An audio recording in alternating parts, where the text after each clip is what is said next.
मराठा योद्धा यांनी गेल्या 5 महिन्यापासून गरजवंत मराठ्यांचा विशेषतः कुणबी नोंदीच्या संदर्भात लढा चालू केला होता।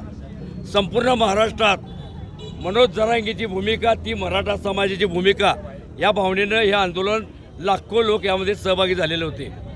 आज राज्य शासनानं एक अध्यादेश काढून मराठा समाजाला सगळ्या सोयऱ्यासह सर्वांना नोंदी देण्याचं मान्य केलेलं आहे। यामध्ये आपली अपेक्षा एवढी आहे की यामध्ये कुठल्या कायदेशीर अडचणी येऊ नयेत आणि सरसकटचा जो सगळ्या सोयऱ्याचा आहे यामध्ये कुठं कायदेशीर अडचणी येऊ नये।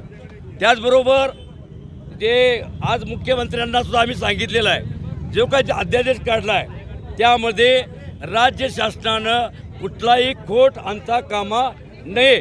त्यामुळं आज पूर्ण आम्हाला यश मिळालं असं नाही आहे, कारण ज्यांच्या नोंदी या मराठा आहेत त्यांना आरक्षणाचा लाभ मिळणार आहे।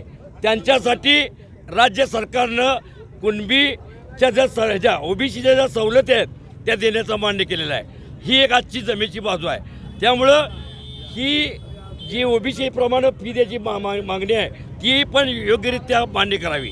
आता राहिला प्रश्न सरसकट मराठ्यांच्या आरक्षणाचा, तो प्रश्न मात्र प्रलंबित आहे। ओबीसीमध्ये आता कुणबी गेलेले आहेत, त्यामुळं त्यांच्यासाठी राज्य शासनानं तातडीनं यामध्ये मराठ्यांना टिकणारं आरक्षण द्यावं आणि या अध्यादेशचा मराठा समाज अभ्यास करत आहे।